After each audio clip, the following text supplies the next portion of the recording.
Hello, welcome back to എൻ്റെ reviews. അപ്പോൾ എൻ്റെ കയ്യിൽ ഈ ഇരിക്കുന്ന സാധനം എന്താണെന്ന് മനസ്സിലായോ?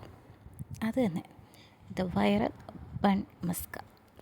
ഞാൻ ഫസ്റ്റ് ടൈമാണ് ഈ ബൺ മസ്ക ട്രൈ ചെയ്യാൻ പോകുന്നത്. ഒത്തിരി റീൽസൊക്കെ കണ്ട് ഈ ബൺ മസ്കയുടെ ഒരു ഡൈ ഹാർഡ് ഫാൻ ആയതുകൊണ്ട് എപ്പോഴെങ്കിലും ഒന്ന് ട്രൈ ചെയ്ത് നോക്കണമെന്ന് വിചാരിച്ചിരിക്കുമ്പോഴാണ് ചേട്ടൻ ഇന്നത് മേടിച്ചിട്ട് പറ്റിയെന്നൊരു ചോദ്യം ചോദിച്ചത്. അപ്പോൾ കണ്ണും പൂട്ടി അങ്ങ് പറഞ്ഞു ഒരെണ്ണങ്ങ് മേടിച്ചോളാൻ. പക്ഷേ ഇതിൻ്റെ കോംബോ ആയിട്ടുള്ള ഇറാനി ചായ അല്ല കേട്ടോ, ഇത് നമ്മുടെ വീട്ടിലുണ്ടാക്കുന്ന സാധാ ചായ. സോ ഞാൻ ഒരുപാട് എക്സൈറ്റഡ് ആണ് ഇതൊന്ന് ട്രൈ ചെയ്ത് നോക്കാനായിട്ട്. ഫസ്റ്റ് ബൈറ്റ് ചായയിലൊന്നും മുക്കാതെ അങ്ങെടുത്തു. സംഭവം കൊള്ളാം കേട്ടോ. പിന്നെ ചായയിൽ മുക്കി നോർമലി കഴിക്കുന്ന പോലെ അങ്ങനെയും കഴിച്ചു. എന്തായാലും സംഭവം കൊള്ളാം. ഈ ക്രീം ബണ്ണൊക്കെ ഇഷ്ടമുള്ളവർക്ക് ഒത്തിരി ഇഷ്ടമാവും. എനിക്കെന്തായാലും സാധനം ഒരുപാട് ഇഷ്ടമായി. ഇപ്പോൾ എല്ലായിടത്തും ഇത് അവൈലബിൾ ആയതുകൊണ്ട് ട്രൈ ചെയ്യാൻ പറ്റുവാണെങ്കിൽ ഒരു പ്രാവശ്യം ഞാൻ ട്രൈ ചെയ്ത് നോക്കും കേട്ടോ. അപ്പോൾ ശരി, ബൈ.